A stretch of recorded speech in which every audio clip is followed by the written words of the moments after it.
Ya basta de discursos, el contundente mensaje del presidente de México, Andrés Manuel López Obrador, para atender la crisis migratoria en la frontera con Estados Unidos.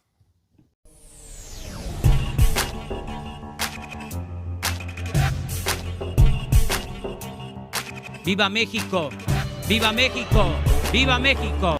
Así es, mis estimados amigos, hoy estamos a 22 de septiembre del año 2021 y aquí estamos con otra nota más para su canal Chido el Coto Político. Yo soy Ferras TV con otro video para el canal y bueno amigos, que tengan un excelente miércoles.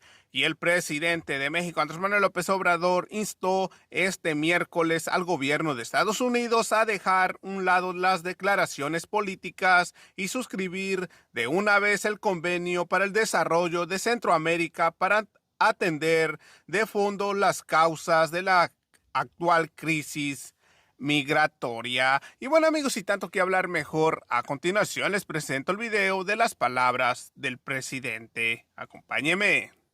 Presidente, Samara David del canal de YouTube El Charro Político y Samara David. El día lunes nos compartió una carta que iba a ser enviada al presidente Joe Biden en relación al tema de los migrantes. Sabemos que en México hay políticas de retención, pero no de inclusión, y el Estado mexicano estaba solicitando el apoyo del gobierno estadounidense para poder crear y crecer programas como Sembrando Vida, que ayudan a las personas que van de paso a nuestro país buscando una oportunidad en los Estados Unidos.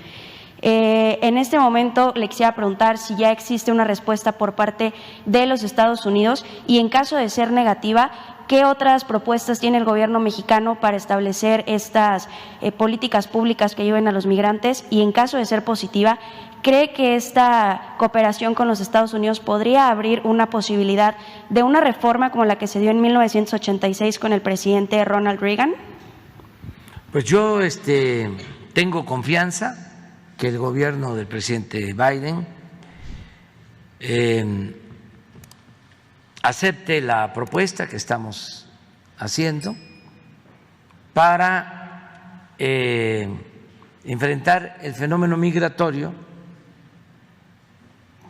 con desarrollo, con bienestar, con empleo en los países de Centroamérica,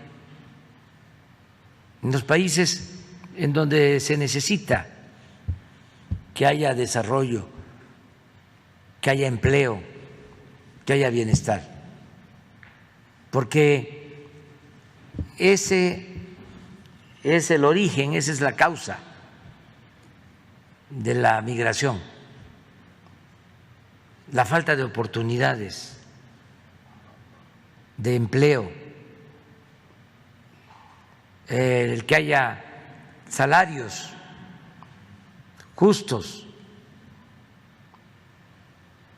La gente, siempre lo he dicho, no se echa a andar, no abandona a sus familias,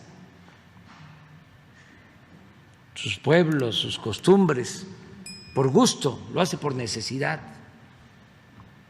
Entonces, ya basta de estar queriendo resolver un problema social, económico, con medidas coercitivas. Ya no debe de existir eso del Plan Mérida. Nosotros no queremos helicópteros artillados. Lo que queremos es que la gente tenga recursos para sembrar, para cultivar sus tierras. Además, esto tiene un efecto multiplicador, se arraiga a la gente en sus comunidades, porque se da trabajo, se reactiva la economía de los pueblos, pero además se mejora el medio ambiente. ¿Cómo vamos a estar hablando de que nos preocupa el cambio climático si no hacemos nada para reforestar? Al contrario, se está planteando que se extraiga más petróleo. Es un doble discurso.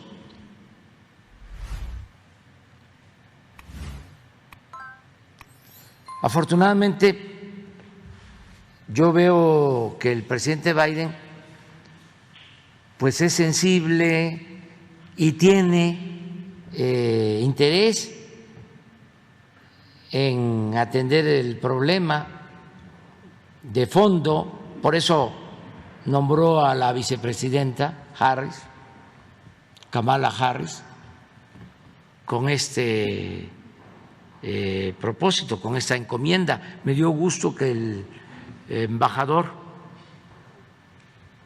de Estados Unidos en México también, en la primera entrevista que tuvimos, se interesó mucho por el tema, tiene ya experiencia, a él le tocó, me estaba comentando, crear parques naturales, reservas naturales protegidas. Es lo mismo, es el Sembrando Vida en Guatemala, en Honduras, en El Salvador. Si en Chiapas estamos sembrando 200,000 hectáreas de árboles frutales y maderables, ¿por qué en Guatemala no se hace lo mismo? En Chiapas, con esas 200,000 hectáreas se le da trabajo a 80,000 sembradores. Pues sería lo mismo en Guatemala, y que es muy diferente el clima,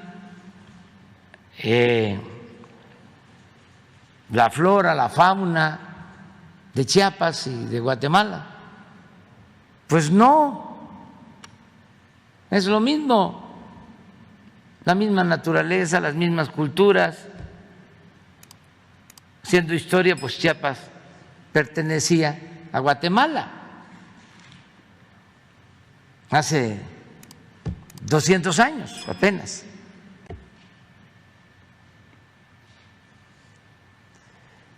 Y es lo mismo Honduras, y es lo mismo Salvador. Entonces, 80,000 empleos en Sembrando Vida en Guatemala, 80,000 empleos Sembrando Vida en Honduras, 80,000 empleos Sembrando Vida en El Salvador, 240,000 empleos. ¿En cuánto tiempo? En menos de 6 meses. Y eso es lo que les estoy planteando. Nosotros les ayudamos. Dicen los que hablan inglés que esto se conoce como el know-how, que es el cómo hacerle. Nosotros les ayudamos en esto. Y luego lo de los jóvenes. Tenemos 30,000 jóvenes en Chiapas que están trabajando como aprendices, que reciben un salario mínimo.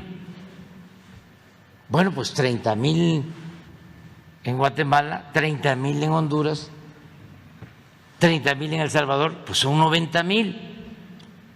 Ya dijimos 240,000 en Sembrando Vida y 90,000.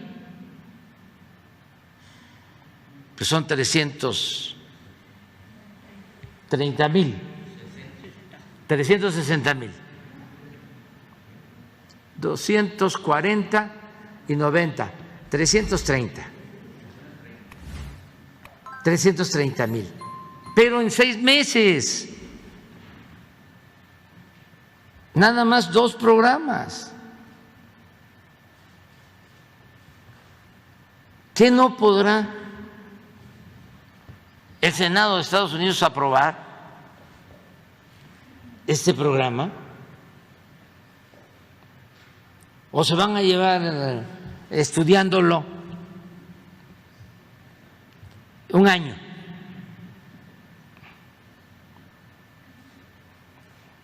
Discutiéndolo, analizándolo. No creo que nos ganen a nosotros en eso. Aquí el elefante camina, aunque está todavía reumático y nos cuesta trabajo empujarlo, pero pues en todos lados hay que empujar al elefante. Y esto es un plan de emergencia.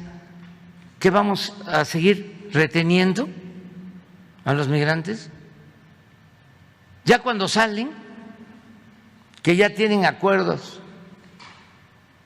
con los polleros traficantes de personas, que ya hasta les dieron anticipo o le pagaron la mitad allá en sus pueblos, pues ya aunque lleguen a Chiapas o al Istmo y se les ofrezca trabajo, ya no quieren, porque ya traen la idea de llegar a Estados Unidos. Entonces, hay que atenderlos en sus pueblos, en sus comunidades. Y además, lo que le estoy planteando al presidente Biden es que se les dé la esperanza de que van a contar los que se inscriban en estos programas con una visa de trabajo temporal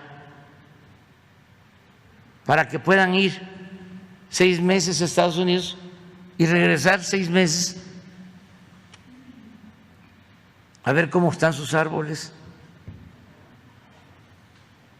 a ver a sus familiares, a dedicarse a otras actividades,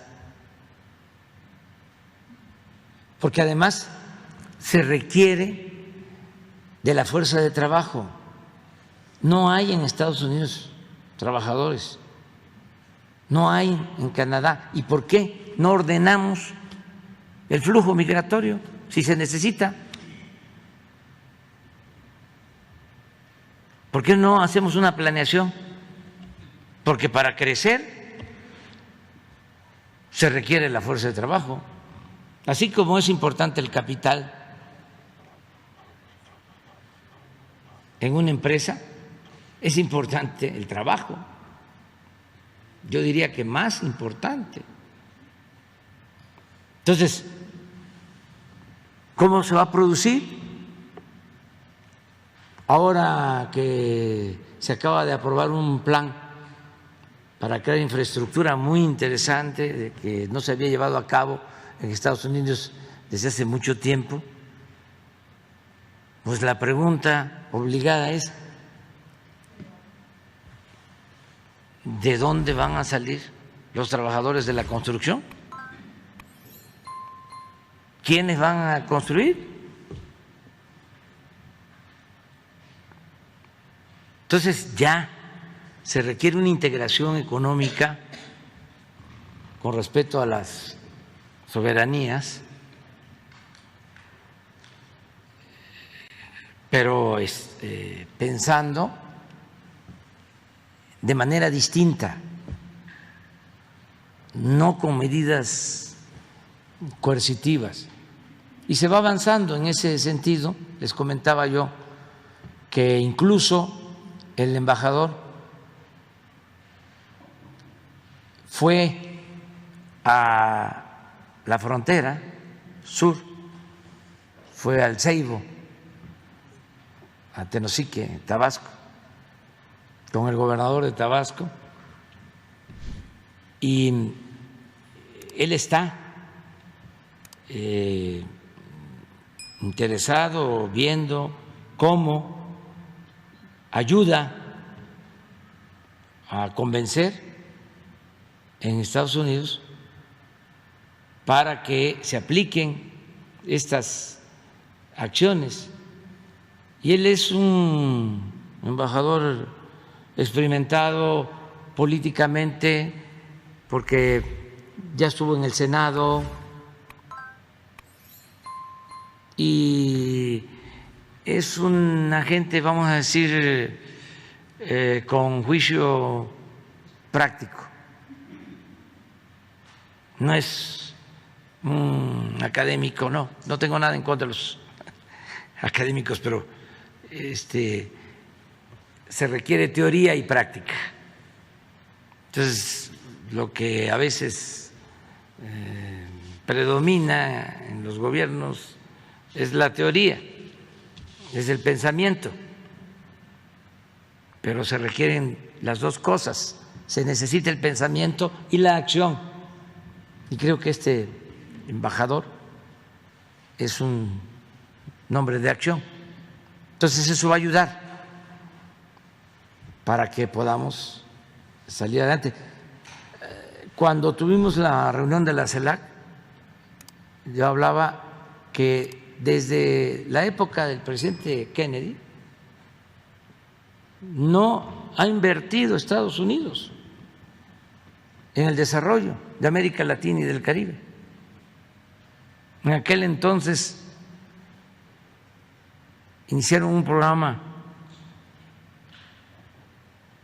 que se llamó Alianza para el Progreso y destinaron 10,000 millones de dólares, que son como 120,000 millones de dólares a precios actuales. Tardó ese plan, fue todos los años 60, 10 años,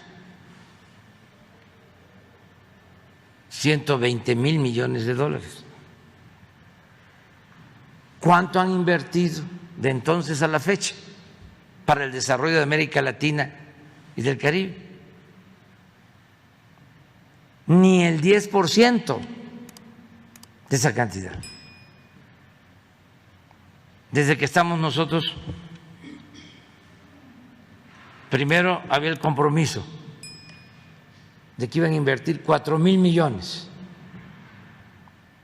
2,000 para Centroamérica y 2,000 para México.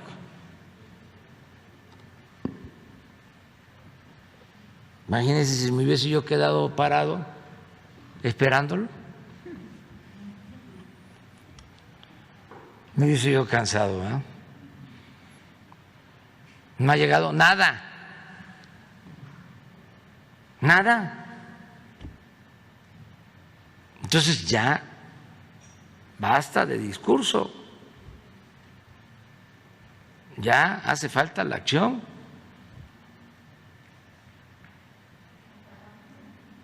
Entonces, ahora hay un buen ambiente, repito, porque el presidente Biden sí está interesado, la señora Kamala Harris,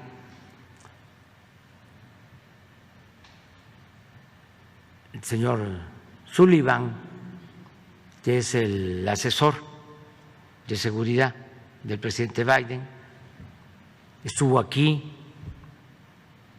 también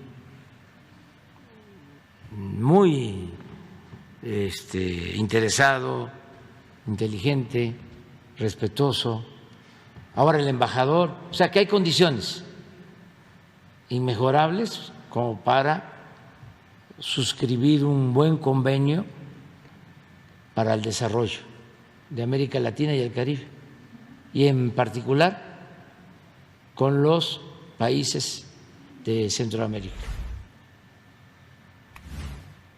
Entonces vamos a esperar.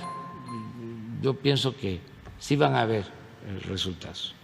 Perfecto, muchas gracias. Y en segundo término, comentaba usted de los niveles de violencia en los estados de Jalisco, Guanajuato, Michoacán, y precisamente en Jalisco sucedió hace unos días un lamentable suceso en el cual hubo un atentado directo al hijo de uno de los diputados, precisamente por Morena, el diputado Arturo Lemus, y ya nos comentaba también Santiago Nieto por parte de la UIF que se han bloqueado 186 cuentas de personas identificadas como pues relacionados con estos grupos. Entonces, preguntarle, presidente, si estas personas llegaran a ser quienes están en función pública en el poder, pues qué solución se daría para que no suceda lo que pasa en este momento en Tamaulipas, en donde el Congreso arropa al gobernador y a varios funcionarios para que se vuelvan de cierta manera intocables y que no se les sancione por estas acciones.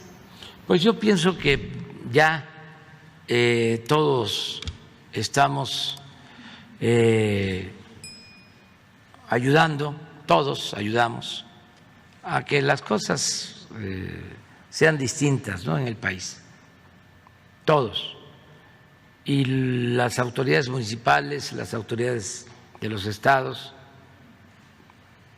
ya no aplica la máxima de que no se podía tocar al intocable.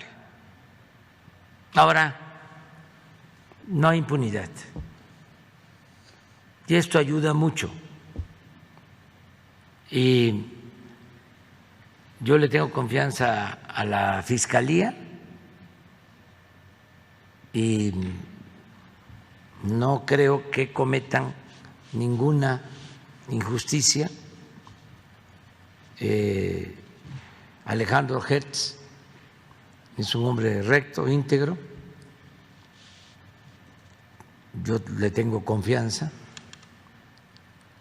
Y no hay persecución política para nadie. No es venganza. Ya lo hemos dicho muchas veces. A nadie le fabricamos delito. Yo soy a veces el que me entero al final cuando presentan una denuncia, y no porque yo no esté atento, sino porque hay una instrucción. Cuando se tienen elementos y se presume de que hay un delito, el funcionario tiene que presentar denuncia. En el caso de el CONACYT, imagínense si se sabe o se presume, porque nadie puede ser juzgado sin un proceso y sin que se le demuestre. Pero imagínense que se guarde el expediente. Pues el servidor público es cómplice, encubridor. Entonces hay la instrucción que todo se envíe a la Fiscalía, todo. El encargado de investigación sobre delitos financieros, Santiago Nieto, tiene instrucción de que si hay manejos de dinero extraños, raros, de servidores públicos, de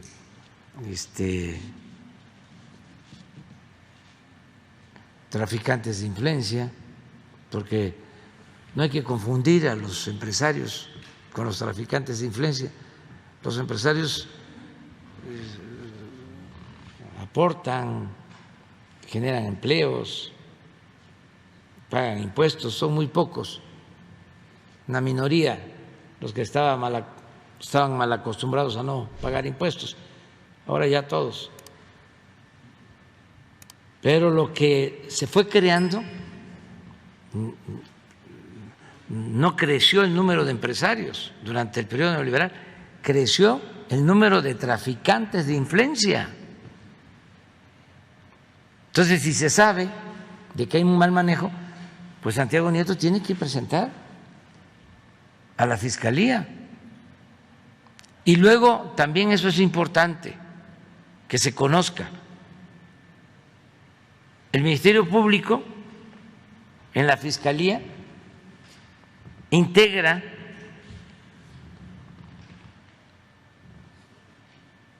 la investigación, averigua, recoge las pruebas y si lo considera, le solicita al juez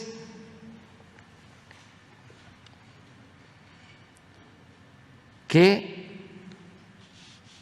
se ofrezca una orden de aprehensión o de presentación, pero el juez es otro poder, es el Poder Judicial.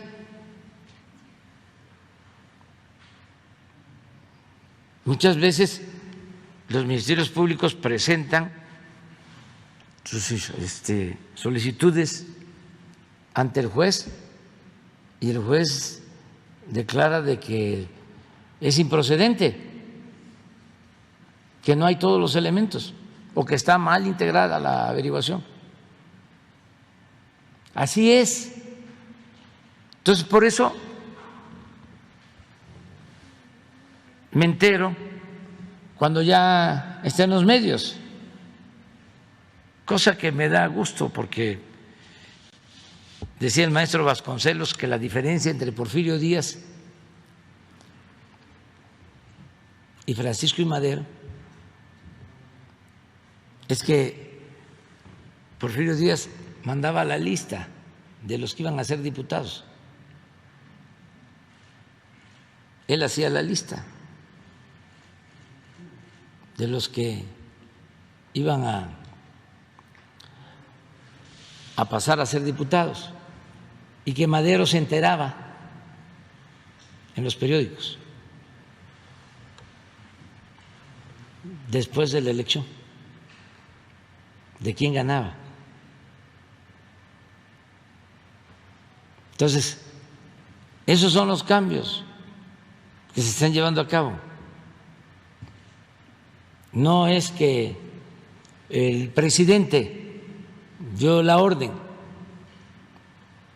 yo no le he dado una sola orden al fiscal, a Gerd Manero, ni una sola orden. Y además él, como es un hombre con integridad y con carácter, no me permitiría que yo le diera una orden para cometer una injusticia. Esos son los cambios.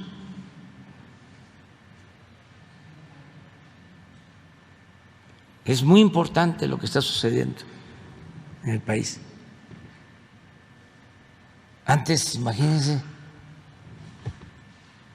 lo que decía el presidente.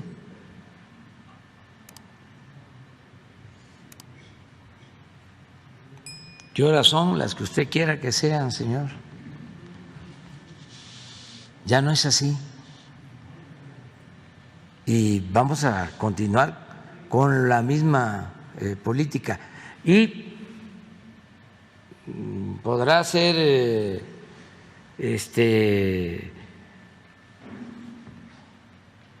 Diego Fernández de Ceballos o Claudio X González o Vargas Llosa, todos van a ser respetados. no hay persecución. Yo no sé por qué el del Vox nada más estuvo unas horas y se fue. Si yo quería que estuviese cuando menos una semana aquí con sus amigos. Y nunca hemos aplicado el 33, ni se va a aplicar. Cuando Vargas Llosa vino en tiempos de Salinas, invitado por el finado Octavio Paz, y dijo aquella frase de que México era la dictadura perfecta, yo creo que se tuvo que ir en la madrugada o al día siguiente, pronto. Y ahí salió el finado Paz a decir que no coincidía con él, que no era la dictadura perfecta, que se podía hablar de una dictadura imperfecta, digo, una democracia imperfecta. Pero eso era antes, con el autoritarismo que había, ahora no. Además eso de que México, dictadura perfecta, ¿saben quién lo dijo primero? Turner, en el libro de México Bárbaro, dedicado a Porfirio Díaz. Entonces ya hay libertades para que todos se puedan expresar. Así es, mis estimados amigos, como terminaron de ver el video del presidente de México, Andrés Manuel López Obrador, tunde al líder de Vox, pues nomás vino unas horas a México. Y bueno, amigos, hasta aquí llegamos con otra nota más. Recuerden, si no se han suscrito a mi canal, suscríbanse. Es totalmente gratis, no tiene ningún costo. Compartan este video para que los mexicanos se enteren de la realidad, de lo que está pasando en nuestro hermoso país. Regálenme un like, nos vemos en la siguiente noticia. Su amigo y servidor, Noticias del Ferras TV Internacional. Las noticias en caliente. Gracias, buenas tardes. Que tengan un excelente miércoles. Nos vemos a ratito en el canal Noticias del Ferras TV Internacional. El link del canal lo voy a estar dejando en la descripción.